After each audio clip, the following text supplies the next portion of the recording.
Have you ever heard a whisper so soft, yet so strong, that it stills the frantic beating of your heart? There is a promise, a divine, gentle assurance, meant specifically for you in your deepest worry. It comes from the very heart of God, a tender word spoken to your soul. Do not fear, for I am with you. Think about those words for a moment. Let them settle over you like a warm, comforting blanket on a chilly night. This isn't a platitude. It is a declaration from the Creator. He sees you. He knows your name. He makes an unbreakable vow to be by your side, not just sometimes, but always. Imagine a small child lost in a crowded marketplace, eyes wide with panic. The noise and faces are overwhelming. Then he hears his father's voice calling his name. He sees a strong arm reaching for him. Fear melts away, safety and relief. This is the picture God paints for us. In the noisy marketplace of life, his voice cuts through the clamor. Life, as we all know, is not always calm seas and sunny skies. Sometimes, without any warning, the clouds gather, the wind begins to howl, and we find ourselves in the middle of a raging storm. These storms come in many forms. For some, it is the storm of a frightening medical diagnosis. For some, a sudden phone call that changes everything. For others, it is the relentless gale of financial pressure. For others, the worry of how to make ends meet. It might be the turbulent waters of a broken relationship, or the lonely, quiet ache of grief. No one is immune. These moments of trouble are part of our shared human experience. They can make us feel terribly small and afraid. Jesus himself spoke of this, preparing his closest friends for life's challenges. He said, "In this world you will have trouble." He didn't sugarcoat it or promise a life free from difficulty. He was honest. He knew that hearts would be troubled and that fear would try to take hold. The what-ifs start to pile up like massive waves. He acknowledges the storm but points to a greater reality, his victory. He invites us to see that he is in the boat with us, calm and steady amid chaos. He knows their power, but his power is infinitely greater. Your storm does not intimidate him. When the world offers peace, it usually means the absence of conflict. It's a temporary ceasefire, a brief moment of quiet before the next problem arises. But the peace that God gives is something entirely different. It is a peace that doesn't depend on our circumstances. Jesus told his followers, "Peace I leave with you, my peace I give you. I do not give to you as the world gives." This is a crucial distinction. The world's peace is external, fragile, easily shattered, but the peace of Jesus is internal, resilient, unshakable. It is a peace that can coexist with the storm, a deep and settled calm in the very center of our being, even when chaos is swirling all around us. Imagine a deep, still lake. On the surface, the wind might be creating ripples and small waves, but deep down, in its depths, there is a profound stillness. This is a picture of the peace God offers. But deep within our spirit, where Christ dwells, there can be a quiet that is untouched by the surface-level disturbances. This is the peace that he gives. It is not something we have to manufacture or strive for. It is a gift freely offered to us. So how do we access this peace that surpasses understanding? The pathway God has given us is beautifully simple: prayer. Prayer is not a complicated ritual or a formal speech that requires special words. At its heart, prayer is simply a conversation with God. It is turning our attention from our problems and placing it onto our protector. It is the act of opening our hearts and sharing everything with him. Our fears, our worries, our hopes, our gratitude. It is in this honest exchange that our anxious hearts begin to find their rhythm again.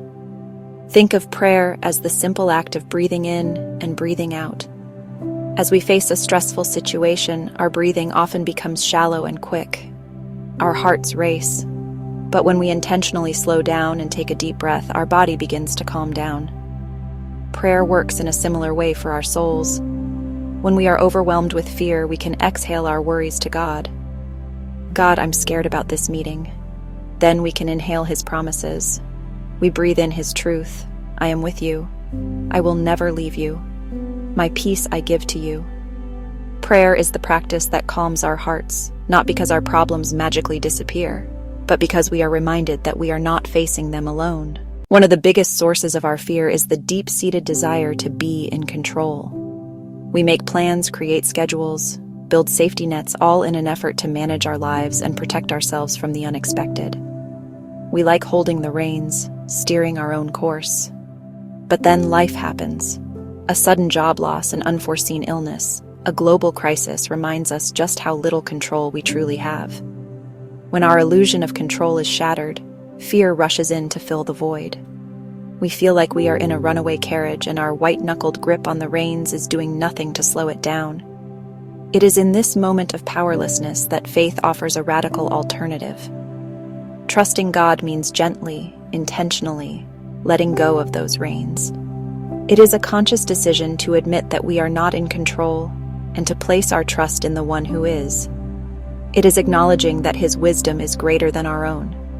His plans are better than our best-laid ones, and His strength is sufficient for any challenge we may face. This is not an act of passive resignation. It is an act of active faith. It is saying, God, I don't know how this is going to turn out, but I trust you. Sometimes, the grand truths of faith are best seen in the simple stories of everyday people.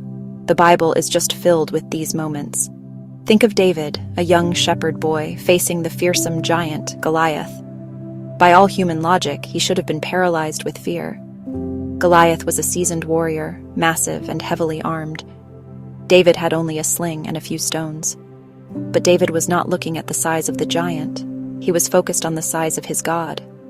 His trust was not in himself, but in God's history of faithfulness. This trust conquered his fear and led to an impossible victory. Or consider the story of a woman in the Gospels who had been suffering from a bleeding condition for 12 long years. She had spent all her money on doctors, but nothing had worked.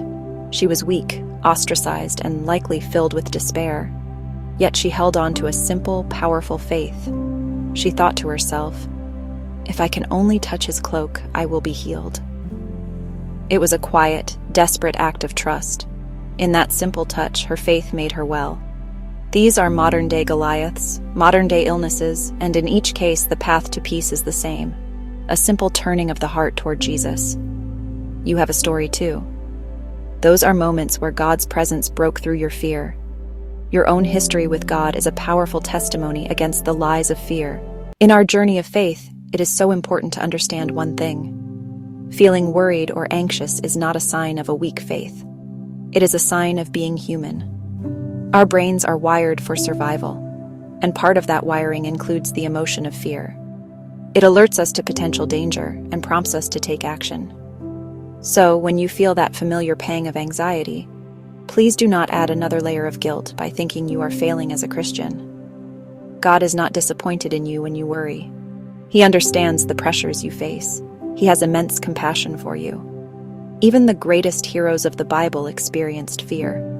The prophet Elijah, after a mighty victory on Mount Carmel, ran for his life in fear of Queen Jezebel.